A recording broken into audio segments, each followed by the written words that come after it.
नमस्ते प्रिय छात्र, कैसे हैं आप सब? अच्छे हैं ना। हमने अगले पीरियड में देखा था योग भाषा सज्जता देखी थी इकाई 4 की। आज हम पढ़ेंगे सवाल बाल मन के जवाब डॉक्टर कलाम के 5वीं इकाई। अब आपको एक बात बता दें कि जो लास्ट वीडियो था उसमें हमने अब्दुल कलाम जी के बारे में बात की थी कि वो हमारी भारत के पूर्व राष्ट्रपति थे। वे मिसाइल मैन थे, बहुत ही गरीब घर से आए हुए यह महान व्यक्ति है। सुना है कि उनको पढ़ाने के लिए उनकी बहन ने अपने सोने की चूड़ियाँ भी बेच दी थी। इस प्रकार मेहनत करके वे हमारे देश के महान वैज्ञानिक, मिसाइल मैन और पूर्व राष्ट्रपति बन सके। तो बच्चों, हमें उनके जीवन से प्रेरणा लेनी है और अपने जीवन में आगे बढ़ने का प्रयत्न करना है। सवाल बाल मन के जवाब डॉक्टर कलाम के। जब वे राष्ट्रपति पद पर थे तब वे कहीं जगहों पर जाते थे, तब बच्चों से मुलाकात करते थे, अलग अलग कक्षा के बच्चों से मुलाकात करते थे। तब बच्चे उन्हें जो भी प्रश्न पूछते थे उनका वे उत्तर देते थे। उन प्रश्नों और उत्तरों को यहाँ दिया गया है बातचीत के माध्यम से, संवाद के माध्यम से, जो आज हमें पढ़ना है। तो हमने आगे के पीरियड में देखा था कि प्रश्नोत्तर शैली में यह साक्षात्कार डॉक्टर अबुल पाकिर ज़ैनुलाब्दीन अब्दुल कलाम से बच्चों की बातचीत पर आधारित है। यहाँ कलाम जी का पूरा नाम दिया गया है। यह बातचीत तब संपन्न हुई थी जब डॉक्टर कलाम राष्ट्रपति पद पर आसीन थे। वे बच्चों की जिज्ञासाओं का तुरंत उत्तर देने के लिए सदैव तत्पर रहते थे। आप देख सकते हैं वे बच्चों के बीच बैठे हैं, ऐसी तस्वीर यहाँ दिखाई दे रही है। पहला प्रश्न करता है आर अरविंद, कक्षा 3, सेंट मैट स्कूल, चेन्नई। उसने प्रश्न पूछा है कि क्या आप अपने बचपन की कोई यादगार घटना हमें सुना सकते हैं? तो कलाम जी ने यहाँ जवाब दिया है कि कक्षा 5वीं के मेरे शिक्षक श्री सुब्रमण्यम अय्यर की एक बात मुझे याद है। एक दिन कक्षा में वे हमें यह बता रहे थे कि कोई पक्षी कैसे उड़ता है। उन्होंने हमें रामेश्वरम के समुद्र तट पर ले जाकर इसका जीवंत उदाहरण दिया था। वह ऐसी यादगार घटना थी जो मेरे मन मस्तिष्क में हमेशा के लिए बैठ गई। इसी से मुझे आगे विज्ञान पढ़ने की प्रेरणा मिली। अर्थात उनके शिक्षक ने उन्हें एक बार प्रैक्टिकल करके बताया था कि कैसे पक्षी उड़ते हैं, और इसी घटना के आधार पर उनमें वैज्ञानिक बनने की जो भावना है वो जागृत हुई और उन्होंने मिसाइल्स बनाई। प्रश्न करता है सरयू मकर, कक्षा 5, वाल्मीकि नगर हिंदी माध्यमिक शाला, नागपुर। बचपन में हमें किस भाषा को प्रमुखता देनी चाहिए? प्रमुखता माने महत्व। तो डॉक्टर कलाम, मैंने स्वयं माध्यमिक शिक्षा तक की पढ़ाई अपनी मातृभाषा के माध्यम से पूरी की है। कॉलेज और उससे आगे की शिक्षा अंग्रेजी माध्यम की संस्थाओं में हुई है।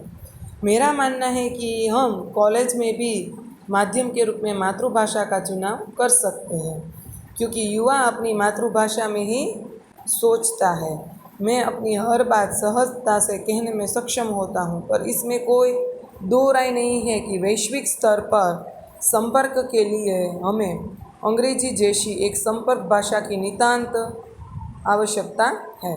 अर्थात कलाम जी का यह कहना है कि हमें प्राथमिक शिक्षा तो अपनी मातृभाषा में ही लेनी चाहिए और आगे भी हम अपनी मातृभाषा का चुनाव कर सकते हैं, क्योंकि कोई भी व्यक्ति है वो मातृभाषा में ही सोचता है, बराबर है ना।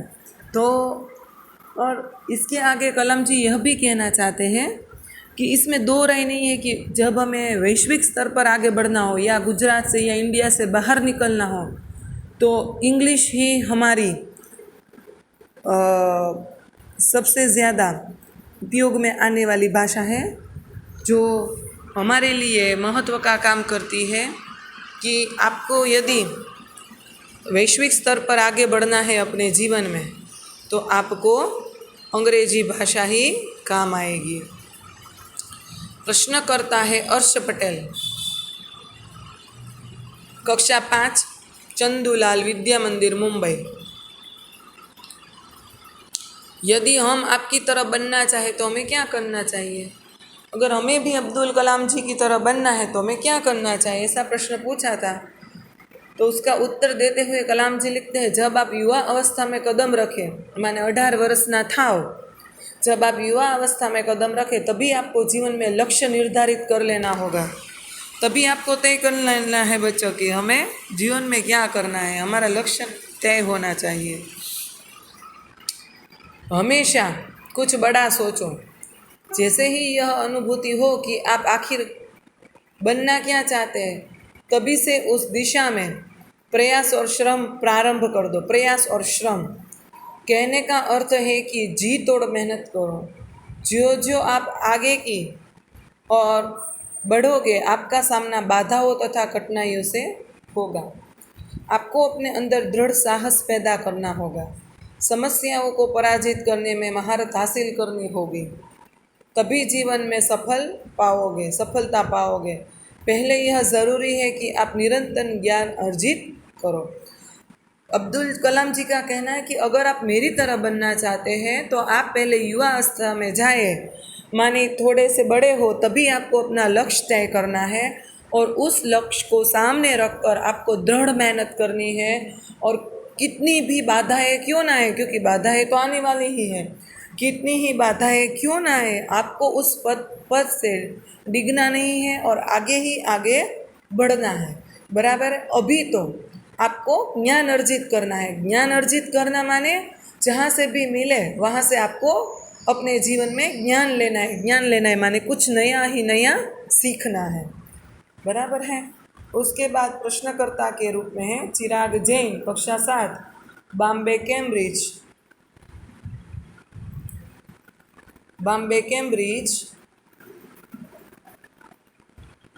अंधेरी, पश्चिम मुंबई। 7वीं कक्षा का बच्चा है। वह कौन सी बड़ी चुनौती है जिसका सामना हमें आज करना पड़ रहा है? तो डॉक्टर कलाम कहते हैं भारत को सन 2020, એટલે अभी जो 2020 चल रहा है, तब तक एक विकसित राष्ट्र के रूप में परिवर्तित करना और देश के 1 अरब से अधिक नागरिकों के चेहरे पर मुस्कान देखना, यह राष्ट्र के समक्ष सबसे बड़ी चुनौती है। यह तो कब का प्रश्न है? बराबर कई सालों पहले पूछा गया प्रश्न है। तभी डॉक्टर कलाम ने कहा था कि 2020 में एक हमारा भारत है वो विकसित राष्ट्र बने, यह एक हमारे लिए चुनौती है और कोई भी गरीब न रहे हमारे देश में 2020 तक, ये एक हमारे देश के सामने चुनौती है। प्रश्न करता है हर्ष चांडक, कक्षा 7, डॉक्टर एस राधाकृष्णन विद्यालय मलाड मुंबई। आपकी दृष्टि में साहस की परिभाषा क्या है? साहस माने हिम्मत। तो डॉक्टर कलाम उसका जवाब देते हैं कि अपनी जान की परवाह किए बिना दूसरों को संकट या आपदा से बचाना ही साहस है। बराबर, दूसरों की मदद करना, दूसरों को बचाना ही साहस है। प्रश्न करता है तरुण पटेल, कक्षा 8, स्वामीनारायण इंडिपेंडेंट स्कूल, लंदन। हम प्रवासी भारतीय मातृभूमि के प्रति गर्व की भावना कैसे विकसित करें? प्रवासी भारतीय अर्थात जिनका जन्म भारत में हुआ है, फिर वो भारत से बाहर रहने चले गए हैं, उसे प्रवासी भारत कहते हैं। पर क्या उसके मन में भारत के प्रति जो प्रेम है वो कम होगा? नहीं होगा। उसके मन में भारत के प्रति अगाध प्रेम तो होता ही है। तो वो पूछते हैं कि मातृभूमि के लिए गर्व की भावना कैसे विकसित करें?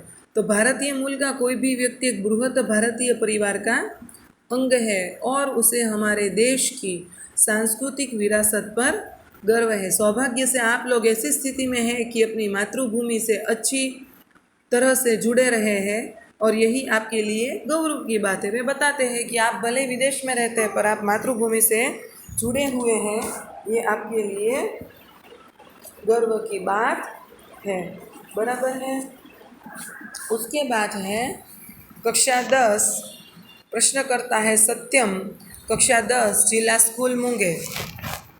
जो भी बच्चे आपसे मिलते हैं वे कहते हैं कि वे एक प्रसिद्ध वैज्ञानिक, इंजीनियर, डॉक्टर आदि बनना चाहते हैं, पर किसान, मजदूर और कलाकार भी किसी राष्ट्र के लिए उतने ही महत्वपूर्ण हैं। हम ऐसे ही परिवारों से आते हैं, हमारे लिए आपके क्या संदेश है।